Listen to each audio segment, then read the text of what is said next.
Hello guys! Ang topic naman natin today is kung paano i-correct or i-update ang inyong birth certificate kapag walang middle name na nakalagay or kapag middle initial lang.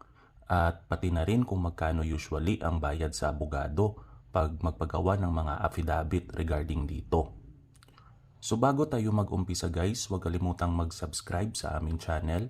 Kung may mga katanungan or clarification din kayo, mag-comment lamang sa comment section at sisikapin naming sagutin ang bawat tanong. So paano nga ba i-correct or i-update ang inyong birth certificate kapag walang middle name na nakalagay or kapag middle initial lang? So under number 1 po, kapag middle initial lang yung nakalagay sa birth certificate instead yung full middle name ninyo, example po, Juan R. Chua. So instead of Juan Ruiz Chua. So i-require lang po kayo ng local civil registrar or PSA na magpagawa ng affidavit of correction sa abogado. Then valid ID lang po ang requirement ng mga abogado pag magpagawa nitong affidavit sa kanila. At nasa around 200 to 300 pesos po usually yung singil nila. Then kapag wala naman pong middle name ang inyong birth certificate talaga, nakadepende po ang ipapagawa kapag kasal or hindi yung mga parents. So under number 2 po, applicable lang po ito kapag kasal yung parents ninyo nung pinanganak kayo. Pero due to clerical error at pure inadvertence, hindi nalagyan yung middle name ninyo. Pero nailagay naman sana yung apelyido ng tatay ninyo. Kagaya nitong sa example natin. Itong De La Cruz naman sana ay apelyido ng tatay ninyo. Kaso hindi nalagay yung apelyido ng nanay ninyo as middle name. So i-require lang po kayo dito ng local civil registrar or PSA na magpagawa ng affidavit of supplemental report sa abogado. Then valid ID lang po ulit ang requirement ng abogado pag magpagawa nitong affidavit sa kanila at nasa around 200 to 300 pesos po ulit yung singil nila.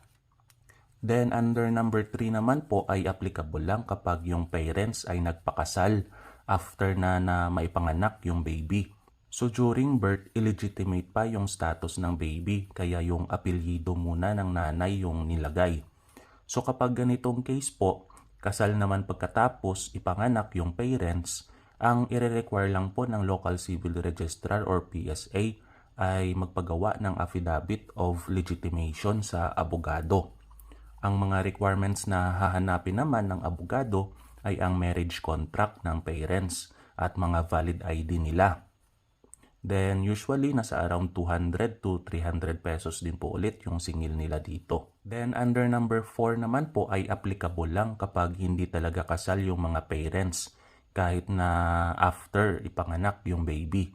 So kapag gustong dalhin ng bata ang apelyido ng father niya, i-require po ito ng local civil registrar or PSA na magpagawa ng affidavit to use the surname of father kung saan yung mother yung pipirma at affidavit of admission of paternity kung saan yung father naman ang dapat pumirma dito. Kadalasan itong affidavit to use the surname ay meron ng nakahandang pormas sa local civil registrar at ipapanotaryo na lang sa abogado. So pwede po kayong humingi sa kanila ng form nitong affidavit to use the surname of father. Ang notarial fee din po ulit ay nasa around 200 to 300 pesos po. Dumako naman tayo sa frequently asked questions. Number 1 na po dyan is paano kapag ginamit ko yung apelyido ng tatay ko sa aking mga official transactions. Example, sa ID, sa school records, sa hospital records, sa SSS, Pag-ibig or PhilHealth, etc. Pero sa birth certificate ko pala ay apelyido lang ng nanay ko nung pagkadalaga niya ang nakalagay. So ano po yung dapat kong gawin? So actually depende po sa purpose ninyo. If gusto mo talagang ilagay sa birth certificate ang apelyido ng tatay mo, then need mo talaga mag-apply sa local civil registrar or PSA, which is na-discuss na po natin yung mga requirements kanina kung paano magpa-correct or magpa-update. Pero kadalasan kasi walang budget magpa-correct or update.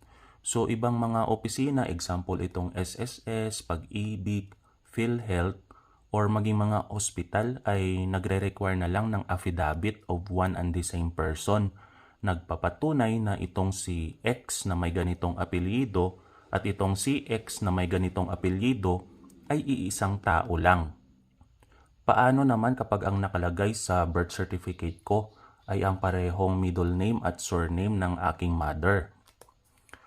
So kapag ganito na po ang mali sa inyong birth certificate, kailangan na po itong idaan sa korte.